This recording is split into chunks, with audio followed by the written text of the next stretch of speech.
देशमा एकपछि अर्को बलात्कारका घटनाहरू भइरहेका छन्। त्यसैले यो कोभिडको पनि कुनै प्रभाव नगरिकन राज्यले भनेका प्रोटोकलहरूको पनि फलो नगरिकन आज हामी यो सडकमा कुनै तमासा देखाउन आएका होइनौँ। हामी प्रत्येक घरको समस्याहरूलाई र प्रत्येक घरमा भएका समस्याहरू र यस्ता घटनाहरू प्रत्येक घरका घटनाहरू हुन् र यस्ता घटनाहरू आज सम्झना बिकाको रूपमा मात्रै होइन, यो भोलि प्रत्येक घरमा घट्न सक्ने घटनाको खबरदारी गर्न यो सडकमा आएका। हामी सबैलाई थाहा छ, हामी यो अपराधमा संलग्न अपराधीले कारबाहीको भागीदार बन्नुपर्छ, राज्यले दण्ड सजाय गर्नुपर्छ।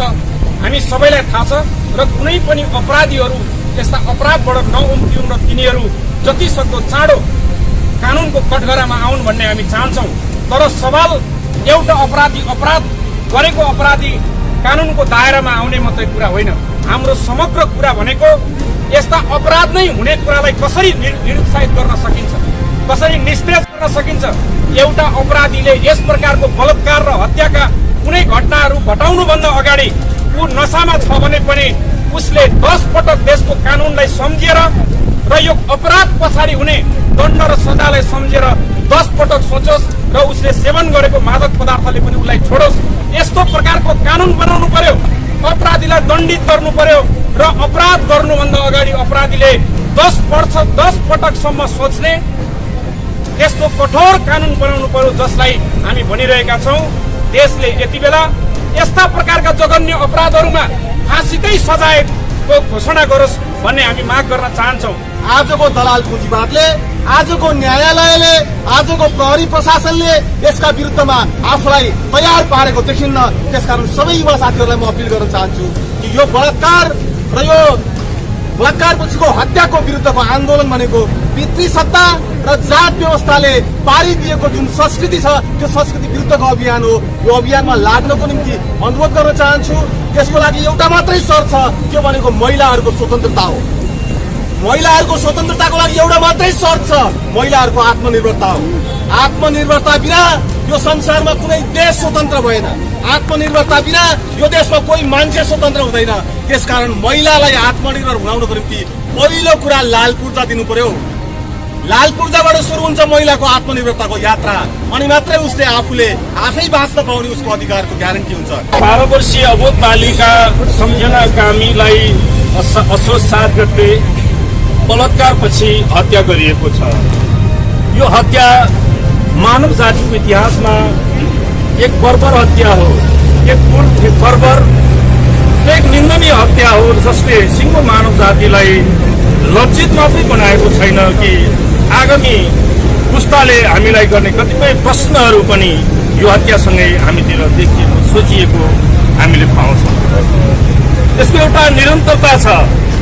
यी सम्झना कामीलाई न्याय दिलाउने अभियानमा हामी सहभागी भइराख्दा के हाम्रो समाजमा सम्झना कामीहरू बलात्कार भएर हत्या हुनुपर्ने कुनै यो नयाँ घटना हो के कुनै नयाँ घटना हो भन्दा हामी भन्न सक्छौँ कि यो नयाँ घटना होइन। हाम्रो आँखा सामुन्ने धेरै सम्झना कामीहरू बलात्कृत भएर र हत्या भएको छ र यद्यपि आजसम्म यो राज्यले हत्याराहरूलाई कारवाही गर्न सकेको छैन, हत्याराहरूलाई पत्ता लगाउन सकेको छैन।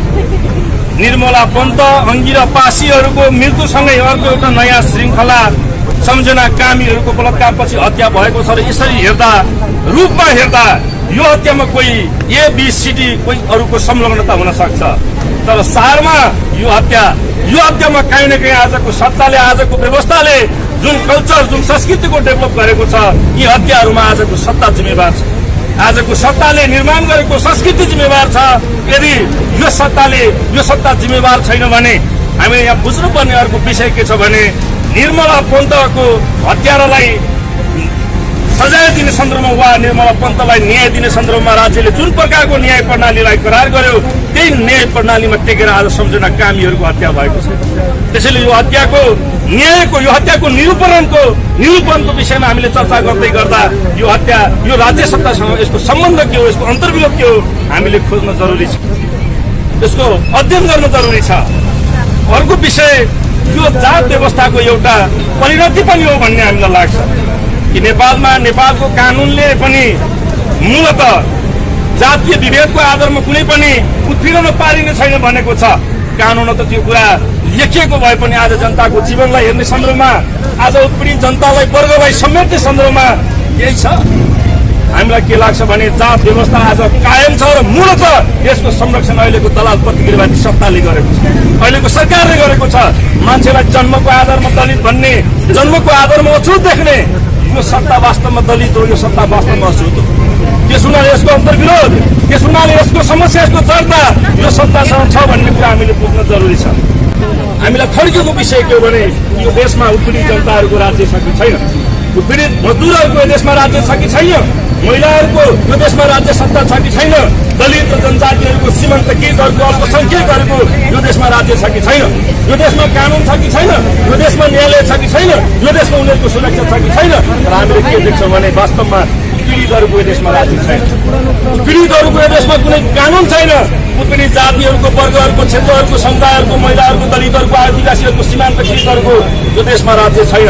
त्यसो भने उत्पीडितहरूले, त्यसो भने महिलाहरूले, त्यसो भने दलितहरूले, जनजातिहरूले, सीमान्तकृतहरूले, किसानहरूले आफ्नो राज्य स्थापना गर्नका लागि, आफ्नो सत्ता स्थापना गर्नका लागि न्याय र अधिकारको पक्षमा अर्को एउटा नयाँ लडाइँ, अर्को एउटा नयाँ सङ्घर्ष, अर्को एउटा नयाँ क्रान्ति सङ्गठित गर्नुपर्ने जरुरी भएको छ। मैले संक्षिप्तमा तपाईँलाई के अनुरोध गर्न चाहन्छु भने यो लडाइँ, यो अभियान सम्झना कामीहरूको न्यायको लडाइँ, न्यायको अभियान हामीले यहीँ मात्रै रोक्नु हुँदैन। यो एउटा कुनै सम्झना कामीको मात्रै प्रश्न होइन, कुनै एकजना निर्मला पन्त अङ्गिरा पासीको मात्रै प्रश्न होइन, यो उत्पीडनमा परेका आम नेपाली जनताको प्रश्न हो, आम नेपाली महिलाहरूको प्रश्न हो, आम नेपाली दलितहरूको प्रश्न हो र यसलाई यही अनुसार निरूपण गर्नुपर्छ भन्ने हाम्रो मान्यता छ।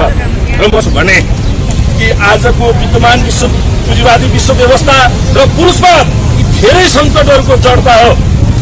जबसम्म पुँजीवादको चाहिँ संरचनाबाट निर्माण भएका हाम्रो संरचनाहरू हामीले ध्वस्त गर्दैनौँ, जबसम्म पुरुषवादबाट निर्माण भएका सामाजिक संरचनाहरू हामीले ध्वस्त गर्दैनौँ, यहाँ एकजना बलात्कारीलाई फाँसी दिने कुराले, यहाँ एकजना अपराधीलाई झुन्ड्याउने कुराले मलाई लाग्छ सम्झना कामीहरूको न्यायको प्रक्रिया कम्प्लिट हुनेवाला छैन।